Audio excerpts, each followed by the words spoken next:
Assalamualaikum warahmatullahi wabarakatuh. Perkenalkan, nama saya Muhammad Lutfi Hefanidilan, NIM 1931144. Di sini saya akan memaparkan materi yang bertema tentang memahami historitas fikih. Materi pertama, historitas fikih. Teks Al-Quran dan hadis Nabi Muhammad SAW bisa menempati posisi sentral dalam kajian yang merupakan sumber peradaban. Kedua sumber primer Islam tersebut merupakan muncul sebagai respon atas berbagai problem sosiokultural yang muncul pada kurun waktu tertentu. Aspek sosiokultural yang melatar belakangi pewahyuannya tidak membatasi cakupan kandungannya, bahkan teks Al-Quran melampaui batasan-batas eksternal partikular. Hal tersebut menunjukkan bahwa Islam diturunkan tidak hanya untuk komunitas tertentu saja dalam artian Arab atau Madinah, melainkan untuk menyapa seluruh aspek kehidupan manusia kapan dan dimanapun berada. Materi selanjutnya, stagnasi tasdik Islam. Fikih hukum Islam itu tidak dapat dilepaskan keberadaan dari faktor kondisi sosio-historis yang mengitari para ulama fikih dalam memproduksi fikih. Kondisi sosio-historis merupakan variabel yang tidak dapat dinafikan dalam melihat fikih. Hukum fikih bisa jadi ditolak oleh masyarakat yang tinggal di suatu tempat disebabkan oleh perubahan situasi dan kondisi.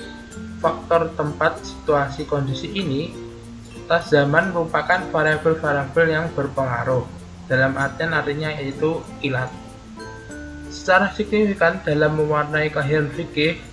Selain itu, faktor dalam hal ini ulama fikih menjadi penentu warna rekayasa fikih, termasuk afiliasi mazhab fikih yang dianut.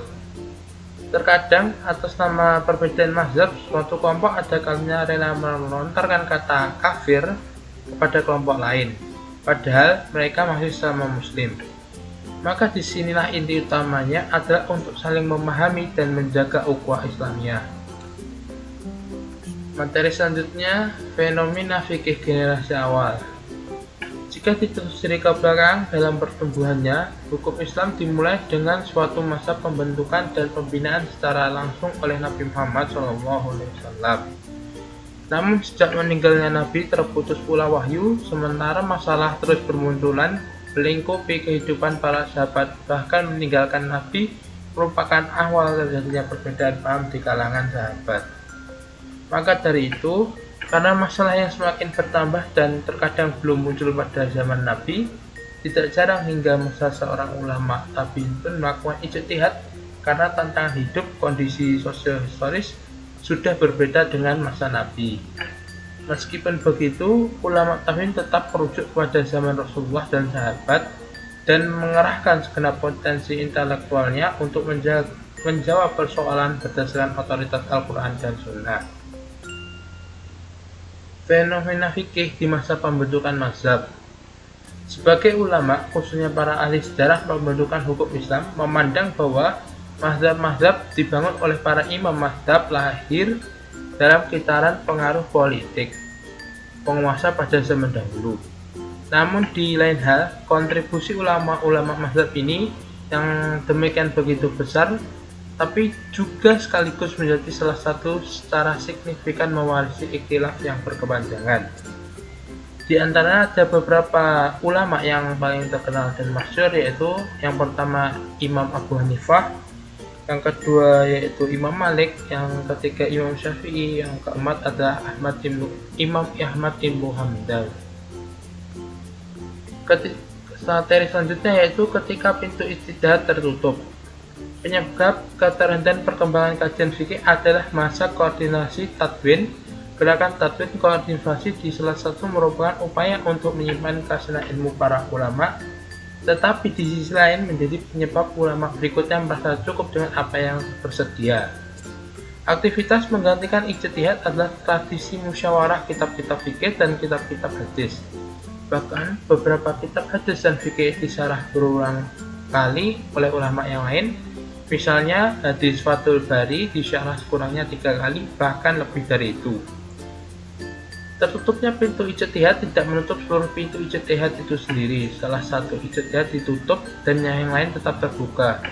Pintu ijtihad yang ditutup adalah ijtihad mutlak, penelaran independen, dan yang tetap terbuka adalah pintu ijtihad fi al-mazhab, ijtihad dalam koridor mazhab. Selanjutnya, mengembangkan ijtihad independen atau mutlak. Perkembangan ilmu pengetahuan dan teknologi disertai dengan dampak globalisasi telah membawa atmosfer perubahan yang serta cepat. Masalah sosial muncul dengan wajah yang beragam. Problem masyarakat demikian berkembang jauh lebih berbeda dan banyak hal dalam ketika fikih menjadi produk ijtihad baru di masa lampau. Dalam kata lain, yaitu melanjutkan ijtihad mereka sesuai dengan tuntutan zaman adalah sebuah keniscayaan. Belakangan ini memang terdapat kegelisahan intelektual muslim melihat fenomena umat Islam yang demikian ketat dalam mengamalkan mazhabnya dan tidak segan-segan menyerang penganut mazhab-mazhab lain. Akibatnya pengamalan ajaran agama didasarkan pada fanatisme terhadap mazhab sementara, padahal Islam adalah agama rahmatan lil alamin yang meliputi seluruh zaman dan yusyarikul zaman wal makan. Selanjutnya yaitu Islam Indonesia, Islam yang majemuk. Umat Islam Indonesia merupakan umat Islam yang unik dan heterogen, yaitu ada agama, kepercayaan, suku, ras, etik, adat, istiadat, dan budaya, sehingga dibutuhkan penanganan khusus. Indonesia merupakan negara dengan penganut Islam terbesar di dunia, sehingga umat Islam adalah umat mayoritas. Akan tetapi, terdapat beberapa wilayah dan provinsi di mana umat Islam merupakan minoritas. Keadaan ini merupakan sebuah fenomena unik. Potensi konflik atas nama agama juga masalah serius. Bahkan secara internal, umat Islam mempunyai beberapa ormas, mazhab, dan organisasi yang harus dipertimbangkan pengambilan kebijakan. Maka dari itu, kebutuhan ekstrakat dan kearifan berkomunikasi dalam mengambil kebijakan, sebagai contohnya yaitu yang sederhana, penetapan awal puasa dan hari raya Idul Fitri biasanya diwarnai dengan perbedaan-perbedaan. Selanjutnya yaitu kearifan menyikapi perbedaan. Pada tataran realitas, keberagaman berpeluang memicu tumbuhnya benih-benih konflik di tengah masyarakat. Sejarah mencatat bahwa munculnya konflik dalam masyarakat pada umumnya dipicu oleh keberagaman dan meningkatkan menjadi perbedaan, bahkan meningkat hingga pertentangan terbuka. Sebenarnya keberagaman bukan merupakan suatu masalah, akan tetapi malah menjadi sebuah kekayaan. Sepanjang keberagaman, perbedaan dipahami dan disikapi secara arif dan positif sebagai bagian dari sunatullah, maka ia akan membawa kehidupan yang lebih indah, menarik untuk dijalani dan dinikmati. Indonesia sendiri atas pengakuannya akan eksistensi keberagaman, yaitu keberagaman yaitu tentang Bhinneka Tunggal Ika, yang berarti berbeda-beda tapi tetap satu. Di antara keragaman itu, Indonesia dibangun di atas bingkai persatuan dan persaudaraan. Urgensi perumusan fikih di Indonesia. Fikih sebagai produk pemikiran yang dipengaruhi oleh kondisi sosio-historis masyarakat seharusnya tidak dapat dipandang sebagai sesuatu yang baku dan absolut. Pengekangan ini justru merupakan sebuah ketidakseimbangan.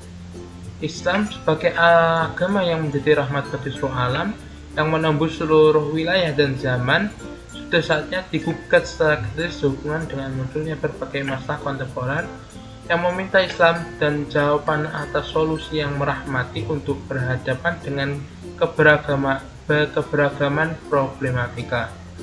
Era globalisasi adalah era yang menuntut Islam menerjemahkan menjadi rahmat bagi seluruh masalah global, dan informasi berikut dampak yang ditimbulkannya. Thanks, sekian yang bisa saya sampaikan. Bila banyak kurangnya saya mohon maaf. Wallahu a'lam ila aqwamit thoriq. Wassalamualaikum warahmatullahi wabarakatuh.